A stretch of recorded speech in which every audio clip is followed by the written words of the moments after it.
আমার শ্রদ্ধেয় শিক্ষক মন্ডলী ও ম্যানেজিং কমিটির সদস্যবৃন্দ সহ শিক্ষার্থী ভাই বন্ধুরা সবাইকে আমার 2015 ব্যাচ আশুলিয়া জেএনসি শিক্ষা প্রতিষ্ঠানের পক্ষ থেকে জানাই আন্তরিক শুভেচ্ছা ও অভিনন্দন। সময় স্বল্পতার জন্য আমি আমার অনুভূতি দীর্ঘায়িত করব না। আমি শুধু একটি কথাই বলতে চাই, ঐতিহ্যবাহী আশুলিয়া জেএনসি শিক্ষা প্রতিষ্ঠান শত বর্ষ ধরে জ্ঞানের প্রদীপ দেশব্যাপী তথা সারা বিশ্বে বিকিরণ করে যাচ্ছে, যার ফলশ্রুতিতে আমরা দেখতে পাই আজকে স্কুলের সাবেক শিক্ষার্থী অনেক শিক্ষার্থী দেশের সর্বোচ্চ পর্যায়ে অধিষ্ঠিত আছেন। এটা আমাদের জন্য অনেক বড় গর্বের। আমাদের আশুলিয়া জেএনসি শিক্ষা প্রতিষ্ঠান গত 23 সালেও উপজেলার শ্রেষ্ঠ শিক্ষা প্রতিষ্ঠান হিসেবে প্রতিষ্ঠিত হয়েছে, মর্যাদা লাভ করেছে। আমি এখানে কবিতা আবৃত্তি করার জন্য এসেছি, তো আমি আমার কথা শেষ করতে চাই আমাদের জাতীয় কবি কাজী নজরুল ইসলামের জীবনের শেষ কিছু কথা দিয়ে।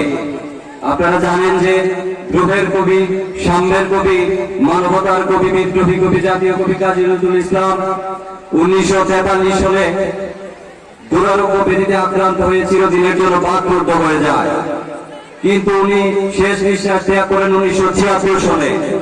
আপনারা এটাও জানেন যে আমাদের জাতীয় কবিকে আমাদের জাতীয় জনক বঙ্গবন্ধু শেখ মুজিবুর রহমান আমাদের মুক্তিযুদ্ধ পরবর্তী সময়ে 1972 সালে বাংলাদেশে নিয়ে আসেন এবং এখানে এনে তাকে জাতীয় কবির মর্যাদা দেন এবং জাতীয় কবি হিসেবে উপাধি প্রদান করেন।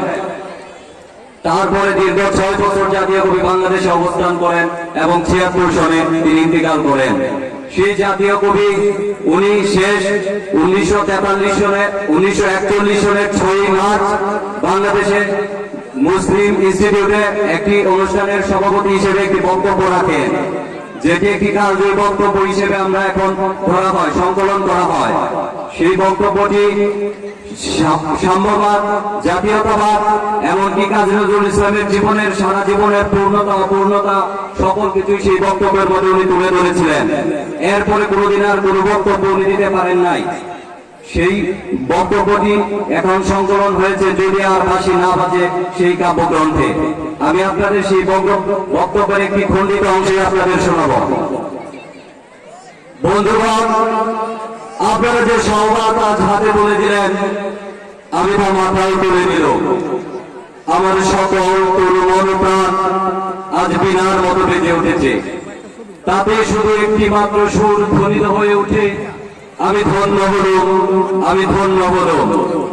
আমার অভিনন্দিত আপনারা সেই দিনই করেছেন যেদিন আমার লিখা আপনাদের ভালো লেগেছে। বিংশ শতাব্দীর অসম্ভবের সম্ভাবনার যুগে আমি জন্মগ্রহণ করেছি। এরই অভিযান সেনাদলের পূর্যপাদকদের একজন আমি। এই হোক আমার আসল পরিচয়। আমি এই দেশে এই সমাজে জন্মেছি বলেই শুধু এই দেশেরই এই সমাজেরই নই, আমি সকল দেশের সকল মানুষের। কবি চায় না দান, কবি চায় অঞ্জলি, কবি চায় প্রীতি। কবিতার দেবতা সুন্দরের প্রকাশ। সুন্দরকে স্বীকার করতে হয় যা সুন্দর তাই দিয়ে। সুন্দরের ধ্যান, তার স্তবগানই আমার ধর্ম। তো বলছি, আমি শুধু সুন্দরের হাতের বীণা, তার পায়ে পদ্ম ফুলই দেখিনি, তার চোখে চোখ পড়ার জল দেখেছি।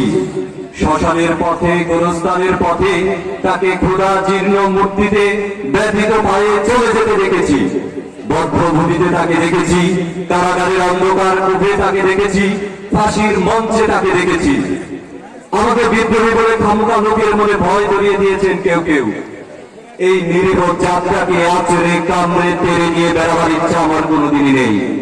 আমি বিদ্রোহ করেছি, বিদ্রোহের গান গেয়েছি, অন্যায়ের বিরুদ্ধে, অত্যাচারের বিরুদ্ধে, যা মিথ্যা কলুষিত পুরাতন পচা সেই মিথ্যা সনাতনের বিরুদ্ধে, ধর্মের নামে ভণ্ডামি, কুসংস্কারের বিরুদ্ধে। কেউ বলেন আমার বাড়ি জবন, কেউ বলেন কাফের। আমি বলি ওটুকুর কোনোটিই নয়। আমি কেবল মাত্র হিন্দু মুসলমানকে এক জায়গায় এনে হ্যান্ডশেক করাবার চেষ্টা করেছি, গালাগালিকে গলাগলিতে রূপান্তরিত করার চেষ্টা করেছি।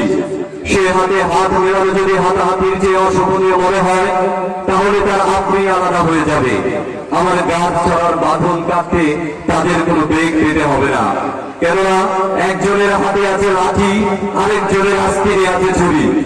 হিন্দু মুসলমানের দিন রাত হানাহানি, জাতিতে জাতিতে বিদ্বেষ, মানুষের জীবনে একদিকে কঠোর দারিদ্র ঋণ অভাব, অন্যদিকে নবী আসরের ব্যাংকের চক্রে কোটি কোটি টাকা পাষাণ স্তূপের মতো জমা হয়ে আছে।